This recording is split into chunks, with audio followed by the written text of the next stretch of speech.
thank you all for coming. My name is Esther White, and I'm Trevor Power.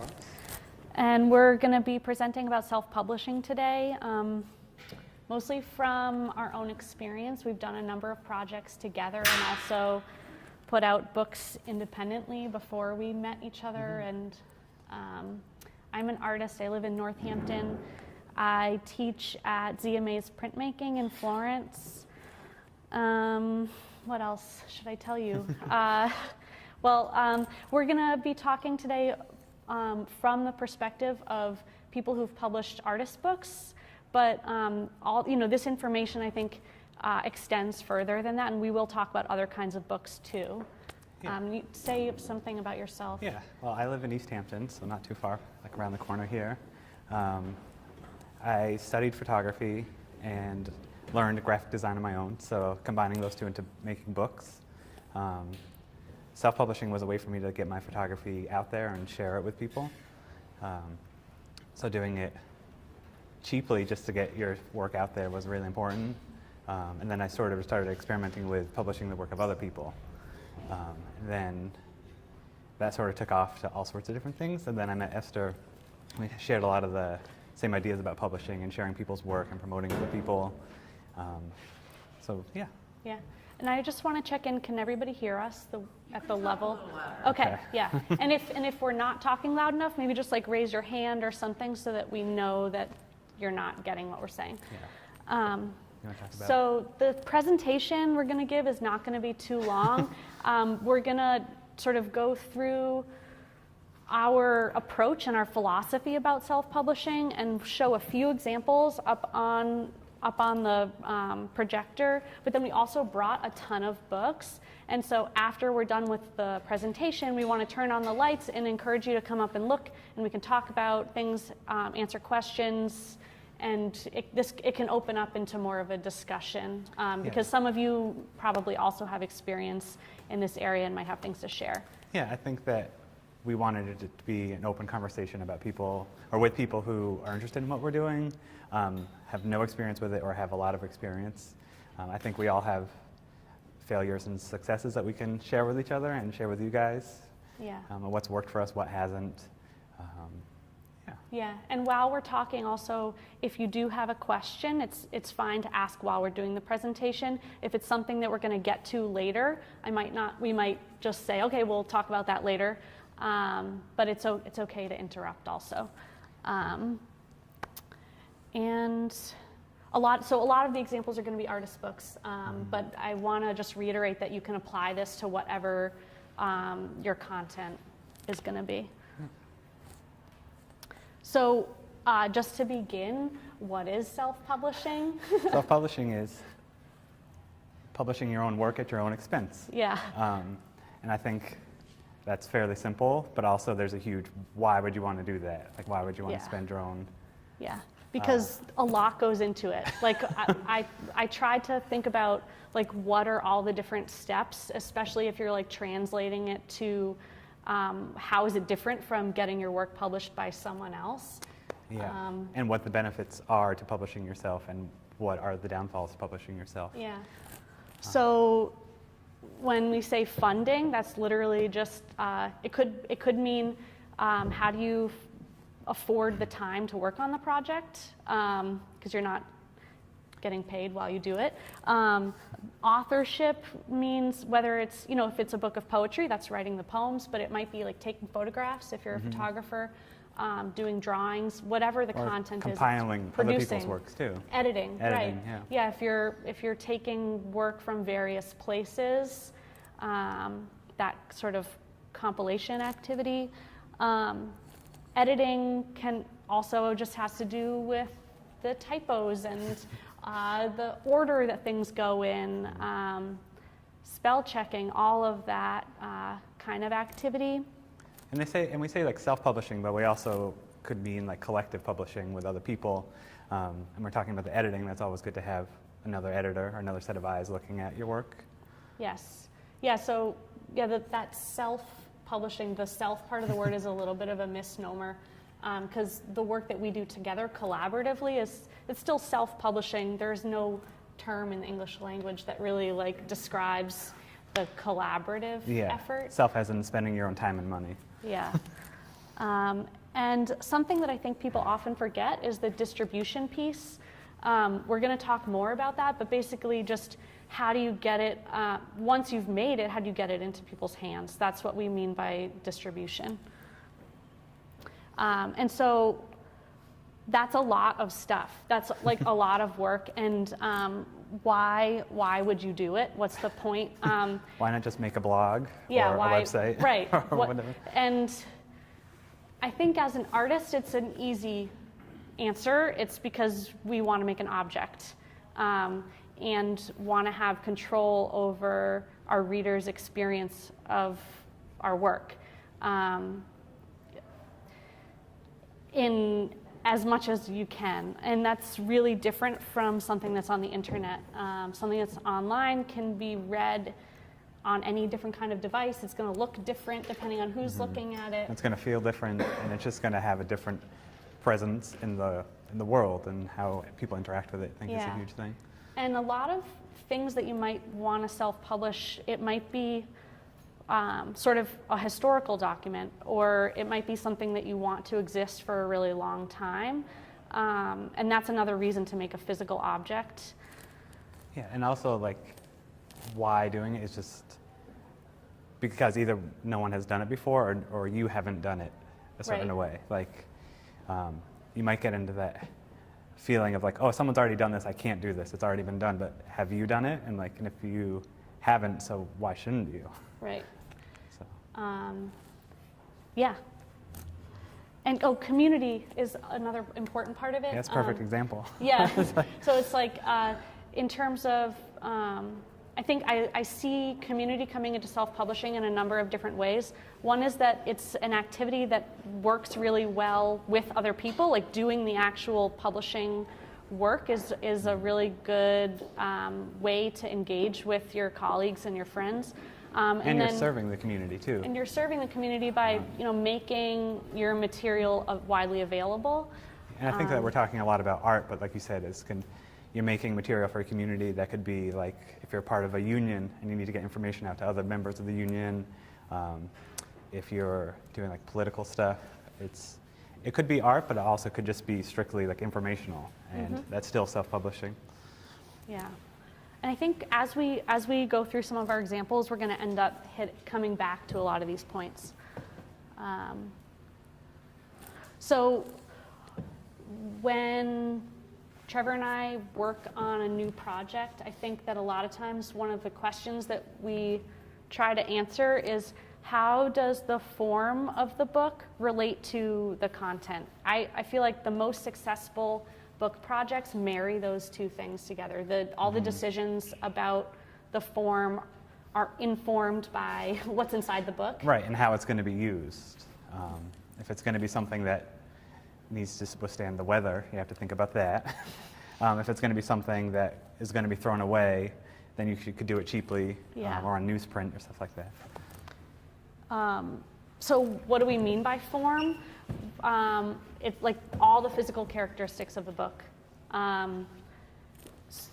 The binding is, I'm going to go through the terms as if you don't know any of them.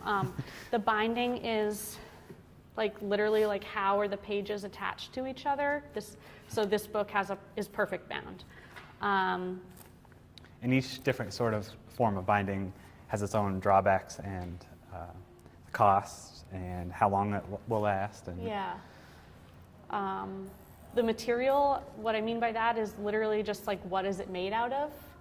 We brought examples that have a lot of variety in that, so we can talk about those more when we get to it. What kind of cover does it have? That's one of the things about form. This one is like kind of soft and flexible. Should we pass books around too? I think we should do it at the end. Okay. Yeah. The scale and shape, and by edition size we mean like how many are going to be produced. A book could be one. Could be one, or it could be 5, or it could be 5,000. And when you reach that threshold of over 100 or over 50, then you have to think even further about distribution and how are you going to get rid of these 100 or 2,000 copies. Yeah. And I think that's a very real thing to think about, because when you're self-publishing, you're spending your own money, and how much do you want to spend versus like how badly do you want to get it out there? Yeah. I wrote a list of questions that I might ask myself when I'm beginning a new project, or even just like looking at someone else's work.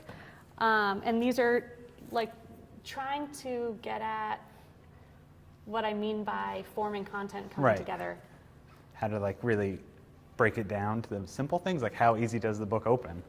How does it sit on a bookshelf? You know? Right, because some books, if it has like a spiral binding or something like that, you can't read the title when it's on a bookshelf.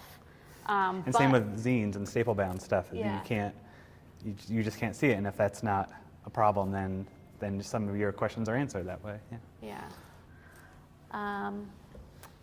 Does it feel fancy or disposable? Right. That's interesting, because people often want to do newsprint because of how it feels disposable. It feels cheap, but when they realize they have to spend a lot of money, because if you're doing newsprint, you have to print a lot of copies, it sort of becomes this whole other thing where you make a short run edition of newsprint stuff, but you still have to sell it for $20 a book, and people don't want to spend $20 on newsprint. So Yeah.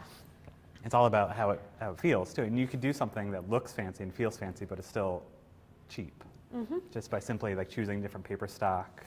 Do they make a newsprint that doesn't oxidize No. No, that's the nature of the paper itself. So again, in like a year or 2 years, your newsprint book looks yellow and not how you want it to look. And then it's like further, like, is that archival in the long run? Like it's, Right. yeah. So I think it's useful when you start a project to spend some time asking these types of questions about what you want to make. And don't let it discourage you, because I feel like that happens quite often in the Yeah. process of publishing your work or making art in general. It's easy to get discouraged, but it's worth it to push through, and I think your work can be better informed by thinking about all these questions. Yeah. So I made a few slides of some examples of books that really kind of like go into this, especially the does it have a smell question for the first one, because this is a really unique project. Susan Rostow is a printmaker who she actually is maybe best known for inventing Akua printmaking inks, but she's also an artist in her own right.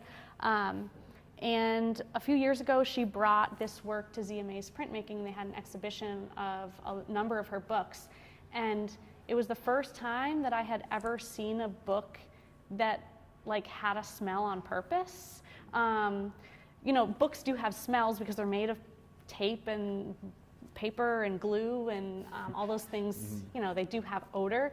But these books were so interesting because they actually used Chinese medicine and spices in them. So they're art objects that you can handle, and they have this whole other sensory component, and that really blew me away. Yeah. It's really But is cool. that, then you cross the line of like, is it an artist book or is it just a self-published series, right? Right. Like if it's This is an artist book. but it's still self-published in Yeah. a sense, so. Yeah.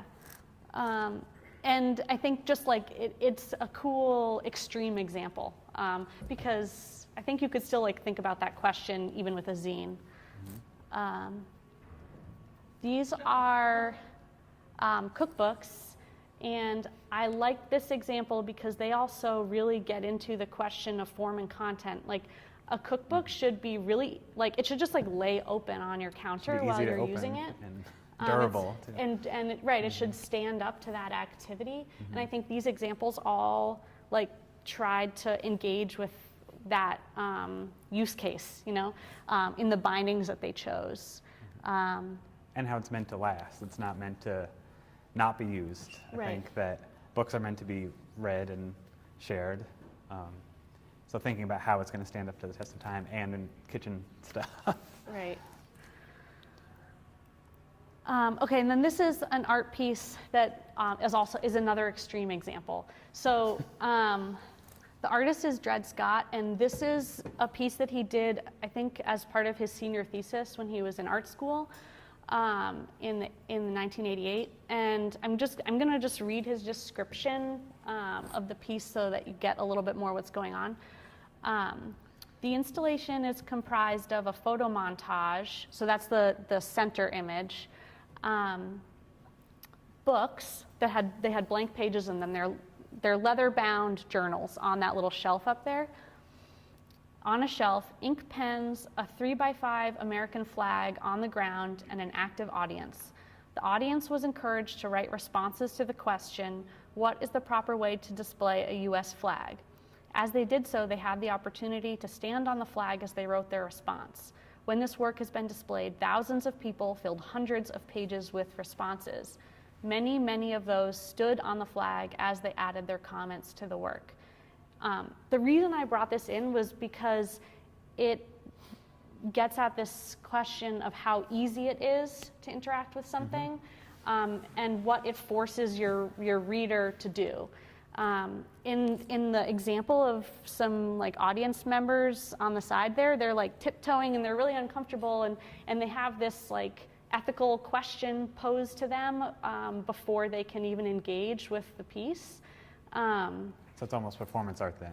Yeah, it is. Exactly, It is, like, right. And I think it's really, it's interesting. Like it doesn't have one way to interact with it. It doesn't have a right way. And it's a book, but it's essentially a blank book, right? Yeah. And it's all about how people are interacting with it, and that's sort of the extreme of like self-publishing, I think. Yeah. And it's a fun way to combine media like performance art and photography and collage, and like thinking about it as a book as an installation. Yeah. All right. And then my last form and content example is these like Know Your Rights sheets. They're designed so that you can like fold it up and stick it in your wallet. And I consider this publishing. You know, even though it's a flyer, it's something that someone had to figure out how they were going to pay for it. Then they wrote it, and they edited it, and they designed it, and they printed it, and then they gave it out at a meeting.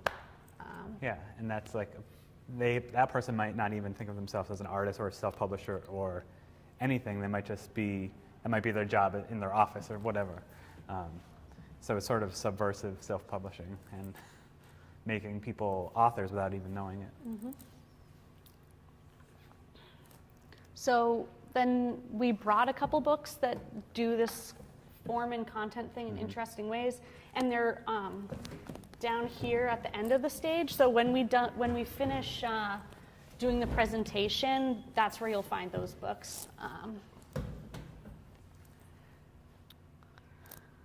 And we also brought books with different binding methods to give a few more examples. So I think that a lot of people think it's either perfect bound or staple bound, but there's no, you could experiment. You can do anything that holds the pages together, or not for that matter.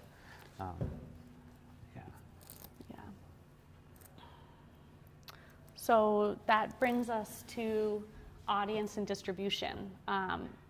It's really important to ask yourself how you're gonna get your book into people's hands. And then what barriers would appear from preventing you from doing that? Because some books have a particular audience, right? Sure. Yeah. There's like genre, like medium specific, like art books, photography, and all these different subsets. But then you have political zines, personal history zines, writing, and there's different venues for each sort of thing. Like there's a zine fest going on down at the Flywheel, and there's also a print and book fair that we help organize in the fall. And a lot of people are saying like the fair question of like, why do they both need to exist? Like you have a zine fest and you have a print and book fair, like they're sort of the same thing, but the communities are different, and not that they're separate.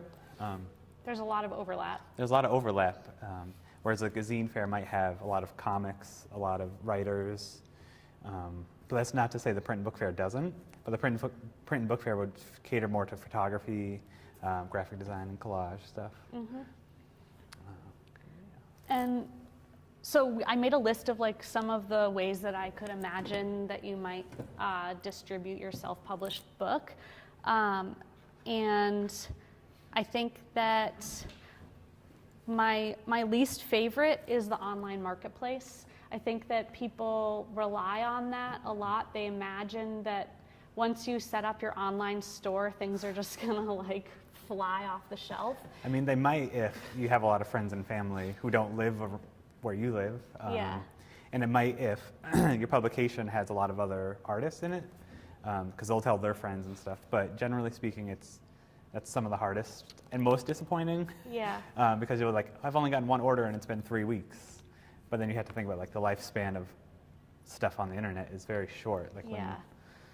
I think that the best way to get your self-published work to people is to like physically like do that exchange in person, whether that's you get like throwing some kind of party where you do a reading or something else and that's an opportunity for people to get the work, or at a fair or a fest, or giving it to your friends is a really good way to do yeah, it. to friends and family. Like if Are there some publishers out there that would take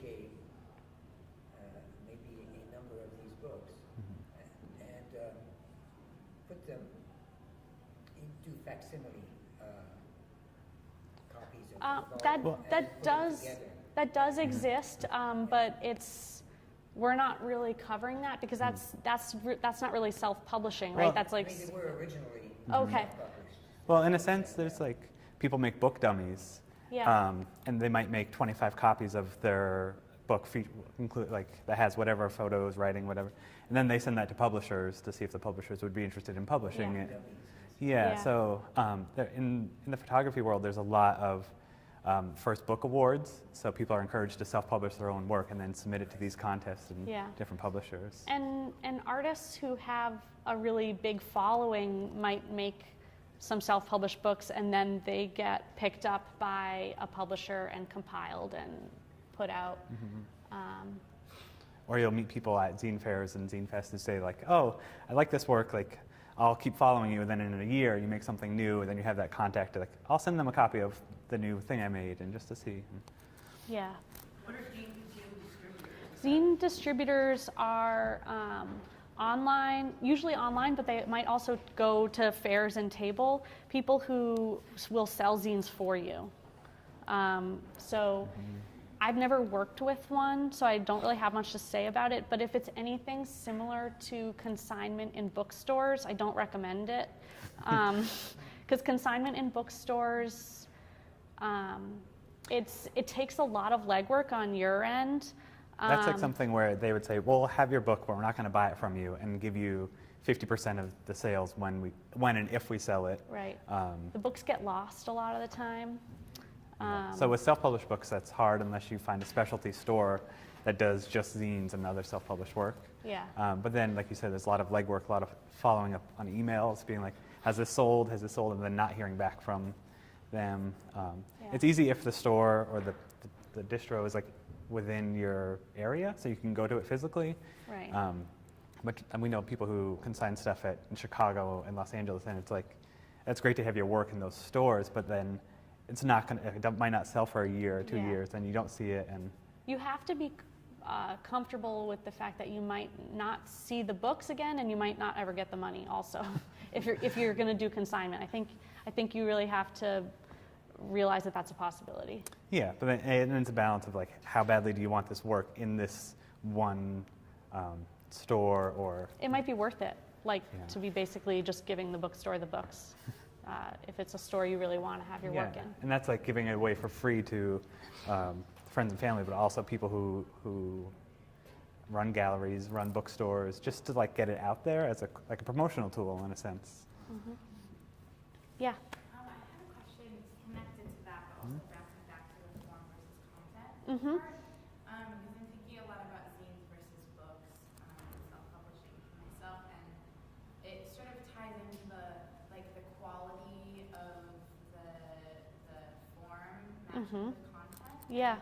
I think a lot from what I understand, a lot of the zine community is very appreciates when things are not. It's not necessarily about the money, or more about the free open share of distribution. And so I'm wondering if you could possibly compare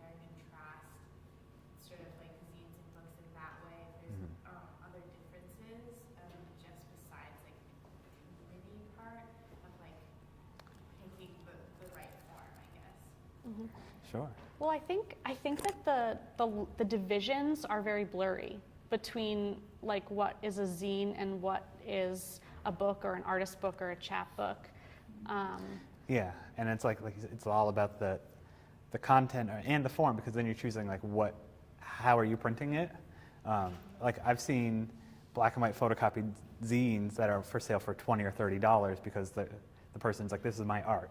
Then you might see that same thing for $5 at a zine fair, and like, who decides that value, right? And that's a lot of it is informed by the environment that it's in, where you're at a zine fair and everything's like $5. Like the most expensive thing in the whole fair might be $10.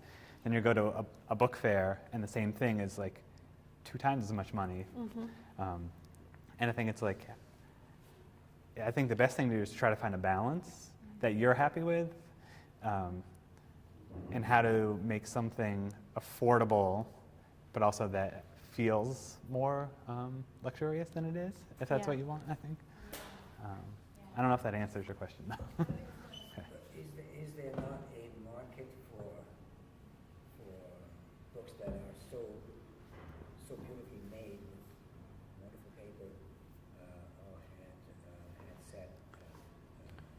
Are you at, there's that they fetch a very high price. Yeah, there's Yes, a lot of there those is. binders in East Hampton, actually. fine art binderies. Yeah. Yes. Yeah, in the Cottage Street Studios, I think it's 21st century editions. Yeah. They do like what you would consider fine art bookbinding. It's much more of a craft, and they would do small editions for artists that it might be self-published, because the artist might have quite a bit of money to spend to get these really nice books done.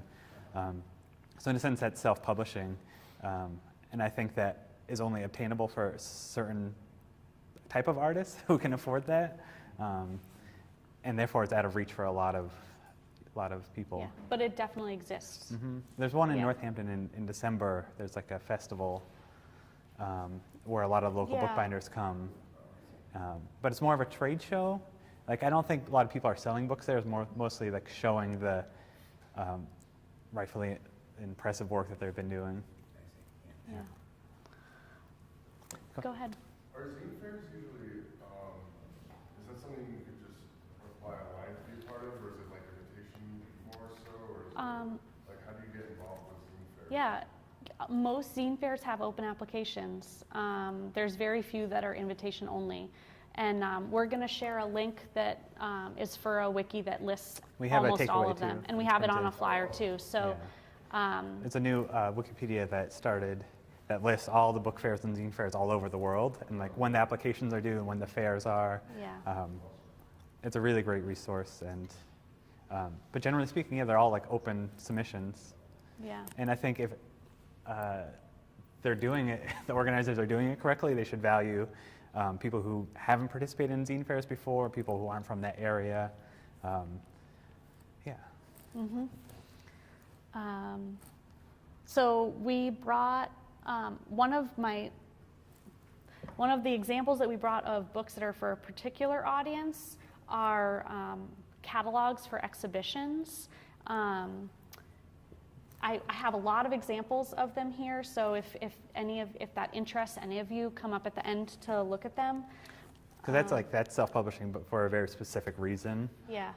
You're doing documentation of an event that happened, and this book will exist way after the exhibition comes down. Yeah. So that's not you wouldn't necessarily bring one of those to like a book or zine fair. You still could, but like that's not necessarily the function of that publication. Yeah. And then I have one example of just a one-off book that was a gift that an internet friend of mine who makes comics and books made, and I brought it mostly just as an example that this is self-publishing, like even though only one copy exists and it was just for me, right? Like you can do this when you're starting out or after you've published 50 books, and it's like still legitimate and fun. So, and then this was another example I wanted to bring about a specific kind of self-publishing. The Yiddish Book Center has a huge collection of Yizkor books.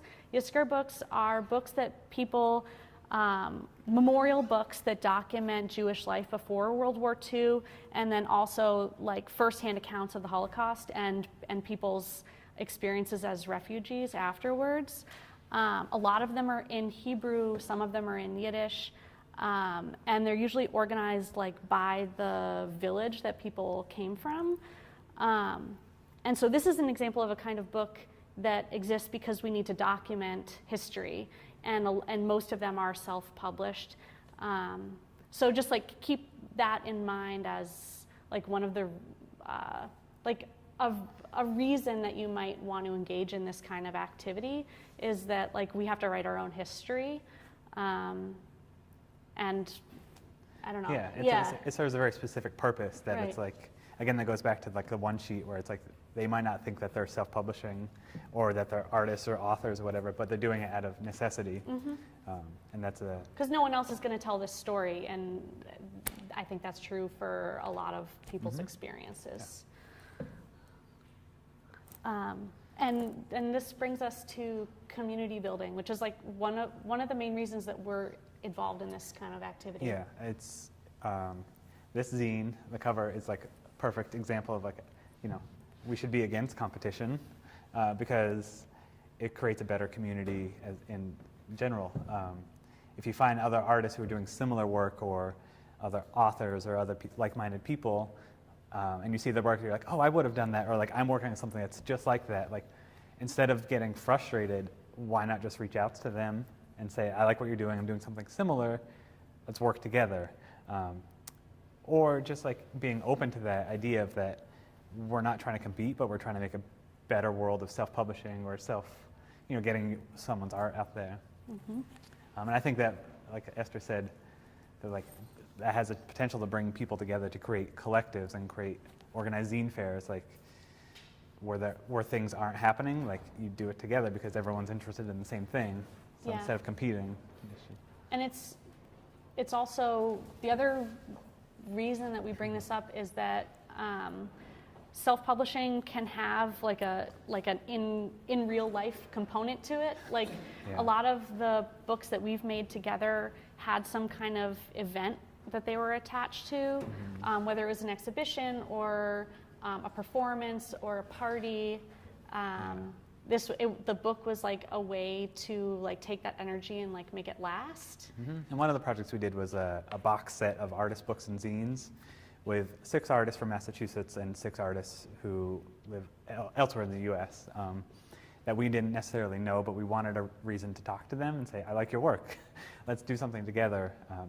So our prompt was we had all the 12 artists just make books, an edition of 15.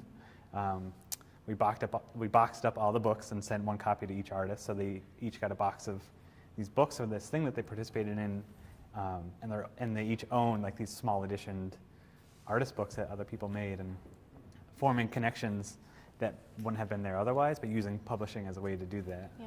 And we were able to get that book into some special collections too, so now all the artists who participated are included in those libraries. Were they generally the same size? They all fit into We brought the box set, so you- It's right here. Oh, okay. So we had Yeah, so we can the look at that limitation at the was end. it had to fit in a 8.5 by 11 box. Yeah. And we gave them no other restraints, but we did ask people who we knew would be responsible enough to make a book within a 6-month timeline, saying, you do whatever you want, but we need it by this date to distribute them to the other artists. And we were really blown away by the variety of binding and printing stuff that we didn't even expect. So it's quite a range. Just in that box set alone has 5 different binding methods. Yeah. And all done cheaply enough that people felt like they could Right, that was do the it other without thing. getting any money back. Because we asked these people Yeah. to make books, but we're like, we don't have any money. We paid for shipping, that's what Yeah. we could cover. So this is a great example if you want to look at ways to do beautiful books that don't cost a lot of money. And on the community note is these kinds of fairs and events that happen. The Pioneer Valley Zine Fest is just down over at Flywheel if you haven't already been there today. They're going until 4 o'clock. And then we organize the Northampton Print and Book Fair together with George Myers, and it's coming up in October. Yeah, and that's like, I sort of talked about it before, but like the main difference is, it's subtle and there's lots of overlap, but we saw that there needed to be there needed to be an event where there was overlap. Because I felt a lot of people, or we both felt that a lot of people were strictly the Zine Fest, or like they didn't fit into those sort of type of fairs that were happening regionally. So instead of competing, we were like, let's sort of all combine all the artists that we're all working with. Yeah. And that's held at the AP Gallery in downtown Northampton. And that features a little more than just zines. It features like printmakers, small record labels, people who make T-shirts. So that was more of like people publishing editions, but not just books. And I think that was like a big thing for us to. Mm-hmm. Do they do this all the time? It's once a year. Oh, once a year. Mm-hmm. Which gallery? The AP Gallery in Is down. that the one with the big windows? Mhm. Yes. Yeah. Yeah. And that gives it a distinct feel because it's in an art gallery, where the Zine Fest right now is in the community area center Yeah. at the Flywheel. So just by choosing that location, it has a totally different connotation of like, this is art. But at the same time, like, is it? Because it's just like these cheaply self-published books, and yeah. So we don't want to neglect to cover the money aspect of self-publishing. There's a lot of different ways to approach funding your project. I think that most often self-funding is how things happen. Yeah, it's like there's no real way around it unless you work at a copy shop, or you know someone who does, or yeah, that's the only way. It's like you have to be okay with putting your own money into it and time. Yeah. But it's hard. So it's like that's why it's self-publishing. You make like 10 books, and you're like, okay, did I like that process? Did I like spending that much money? And then there are a couple other options. One is to do print on demand, which you could explain. Yeah, which is a great way if you don't have a lot of money up front. If you can make your book design into a PDF, then you can use print on demand, so you can print 1 to 100, doesn't matter. And they also often have online marketplaces that'll sell your book for you before you even order it. So someone interested in buying it can just go, oh, I'm going to buy this now, and then they'll print it as it's needed. So you're not left spending all your money up front to get the books. Because it can be a little demoralizing to like have a box of your books hanging out in your house. Right. So it's a good option depending on what kind of project. Yeah, and you're those doing. services you can even add on a profit, and then they pay you, and that's a good way if you want something done fairly cheaply and professional, because it's all digital color printing with professional binding. It looks really nice, and we have quite a few examples of that here. Mm-hmm. There's no real, the only drawback to that sort of going that route is like you're very limited on the paper choice and the binding. That's why it's so cheap. It's because you don't have very many options. But the prints look really nice, and it gives it definitely a different feel than a photocopied zine. Yeah. In terms of grants, the Northampton Cultural Council has funded a couple of different self-publishing projects in the last few years, and I can speak to how to get that to work in Northampton is that you would need to do some kind of event in Northampton and distribute your book in town. You don't have to live in Northampton in order to apply. And I think that the same is probably true for East Hampton, but I'm not on the East Hampton Cultural Council, so I can't say for sure. There's a couple, same thing. Okay. Yeah. And I think that's often overlooked by people doing self-publish. Definitely. Because they're like, oh, my book isn't really like a big event, but like if you have a release party in the town that you get this grant money from, Yeah. and It qualifies. It qualifies. Yeah. There's a couple of grants that come up every once in a while for self-publishing and zines, if you look online. Like the Printed Matter does an emerging artist publication For New grant York. for New York artists. But there's a lot of publishers, like I was telling you, like are doing first book award sort of thing where you send them your self-published book.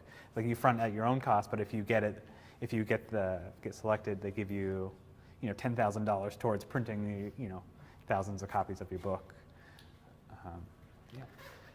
And then my least favorite for self-publishing is probably crowdfunding, but it is an option, and there are very successful examples. Mm-hmm. It's just, I think, at least for like your first couple projects, I think it makes more sense to focus on just like getting it done, even if it's going to be a very small edition size, and if you're going to be paying for it yourself and then trying to get your money back by selling it at fairs and stuff. Yeah. Because doing the Ask Online more than once a year is going to be really tough. It's tough because you don't want to then create like your self-publishing practice based on relying on other people, because then that should, I personally just don't think that's a sustainable way to make any practice last.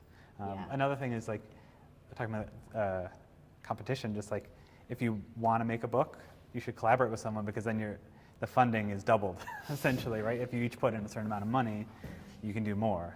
Yeah. And I think that's a great resource that people also often overlook. That like they want their thing, but it's like, well, if you just partner up with someone, if they want to write something about your artwork or vice versa, it's a good way to get the double.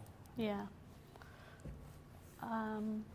And now, in terms of production methods, like ways to act, like the physical activity of doing this stuff. This is what my studio looks like when I'm working on a book. I like to do things mostly like with the physical objects. And instead of doing it in InDesign or something like that on the computer. Yeah, there's definitely, it could look like that, or it could just look like a neat and tidy desk with a computer on it because you're doing it online. But that's just a barrier, because then you have to learn the design programs or find someone who does, and that could be a hindrance to a lot of people. Yeah. You can use like your printer at home or at work to make a book also. Like if you don't have to go to the copy shop. So if you have access to a printer, that's a way to do it. Yeah. I used to have a photocopier in my studio that I got on Craigslist. If you have room for it. And patience. And the patience, I think it's a great route to go. We talked about print on demand. There's pro printing. Which again is like you have to have a print-ready PDF. But a lot of professional printing houses will help you with that. They have designers. But again, that's very costly. But if you want endless paper options and endless binding options, there's a lot of commercial printers who you think they mostly just do magazines and textbooks. But if you approach them with a shorter edition art project, they're very happy because it's not what they usually get. Yeah. And then there's shops that will do like more specialized printmaking methods like letterpress and risograph, and it goes on from there. Yeah, I think a lot of that stuff has like popped up recently because self-publishing sort of have a bit of a resurgence, at least in the art world, and people, these specialty things like you said, risograph or letterpress, like are becoming more sought after. Yeah. And there's actually It's a method that's sort of like a hybrid between photocopy and screen print. So it looks like a copier machine, but it has a different effect. like liquid ink. Yeah. It's really quick and really cheap. So I think it was created as an alternative to the photocopier. But it's not really in use in the office world anymore. It's mostly artists who are using it. Yeah. What program do you use Illustrator to do? For layout, Yeah. I do InDesign, but you could, whatever works for you. I know people who do it in Photoshop. You could do it in Illustrator. You could probably do it in Word if you really wanted. But those other programs are designed for that, so it's easy. Makes it easier. But there's a lot of online tutorials that make things quite easy. And MagCloud, one of the print-on-demand services, has a lot of material on how to make a really simple publication if you've never used InDesign before. Like a step-by-step, download this template, open it, put your text here and stuff like that. So. Yeah. And then this is just a list of some of the production method examples that we brought, and those We are have quite on a few. this table up here. Yeah. And then some links, and we're going to put this slideshow up on our website, fugitivearts.org. Yeah, and we have a little takeaway that has these lists too. Yeah.